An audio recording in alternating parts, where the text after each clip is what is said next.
Executive Director of Ekasi Entrepreneurship Movement and the host of this gathering, Mr. Elvis Sipailolo, Non-Executive Directors, Ms. Nziki Mkize, beautiful lady I had an opportunity to meet some few years ago as a young girl, and I see she's now a grown-up woman, and what a pleasure, Nziki, to meet you again.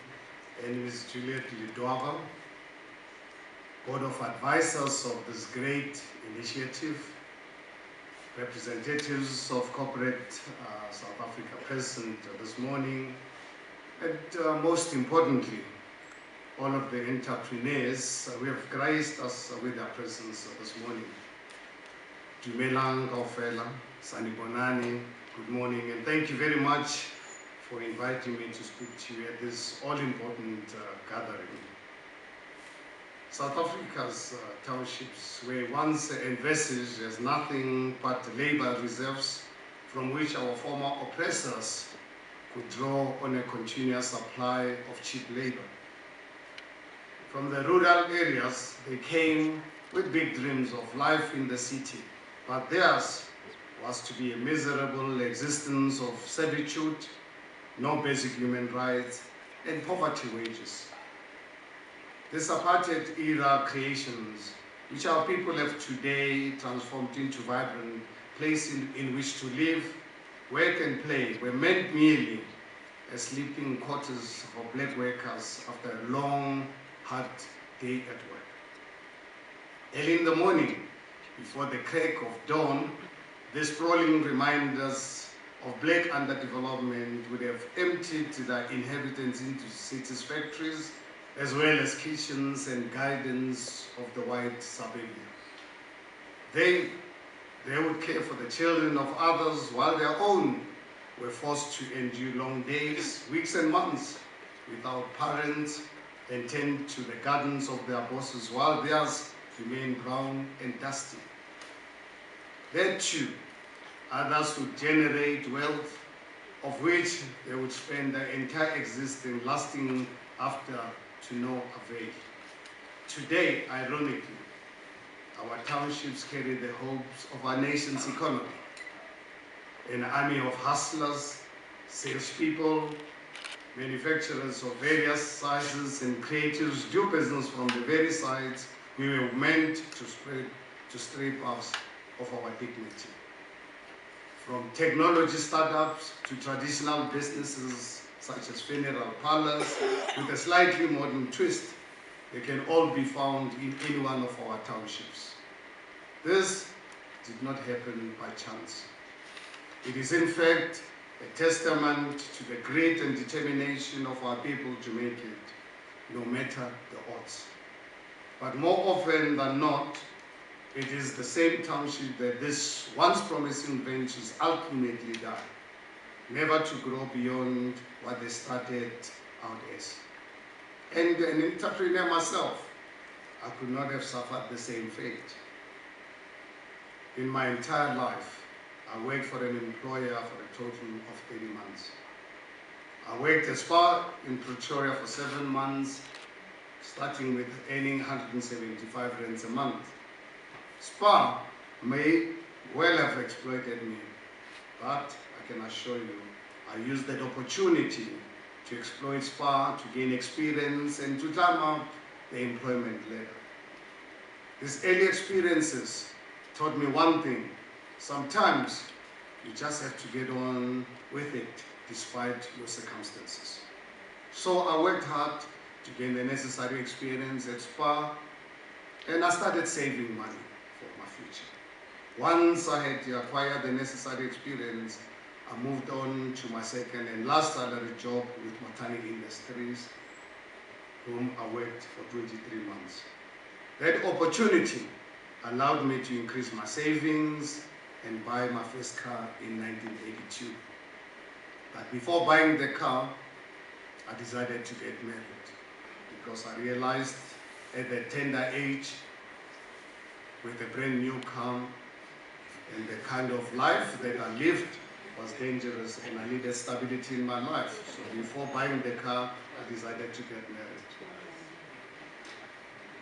So with this first set of wheels followed an independent career and personal freedom, which I enjoy up to this day. Every step of my journey as a young adult, I took stock of my situation and made decisions about how to increase my freedom and be my own boss.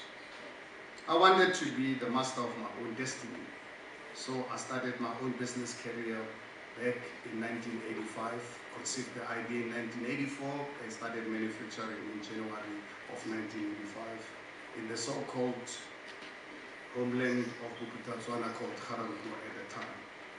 I put my head down and concentrated on building a business that would support me and my family. Because I'm a very selfish man. I first look after myself, my family. Because that's what society is all about to be. If you want to take care of society, first take care of yourself and your family. And then in the process, you take care of other people.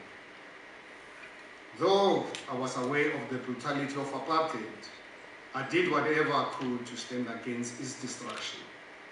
There were few opportunities for young black men and women in those days. So I made my own.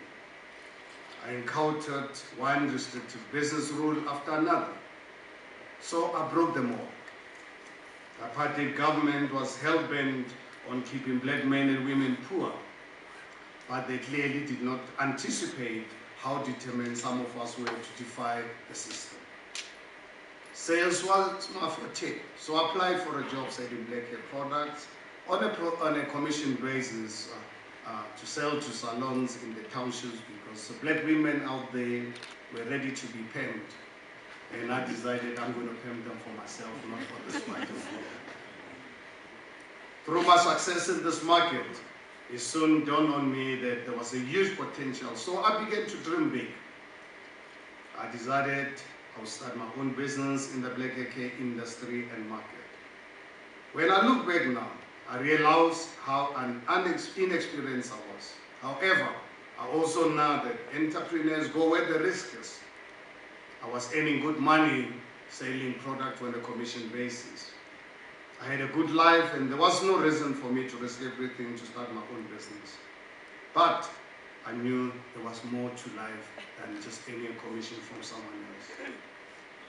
My partner Joseph Molanda and I approached a businessman in Mabopane called Walter Dube, a well-known businessman at the time, and asked him for a 30,000 rands loan, which he agreed on quite strict terms, including a 25% share in the business. I received my first loan to start my business, with 30,000 rands at prime plus 10. And I challenge you to really look at prime in South Africa in January of 1985. Prime at the time was sitting at 21%. So you can imagine paying prime plus 10, plus 25% shareholding in the business. So as an entrepreneur, I look back at my life, I received one of the most expensive funding model ever. But at the same time, I'm so grateful, eternally grateful to Walter for giving Joseph, Johan and I the opportunity. The next step was to find a chemist to make the product. And I approached Johan Krell, a white Afrikaner from Boksburg, a former colleague who was well known in the beauty industry. I took him on as my partner. We started our business in a small factory in Harangu.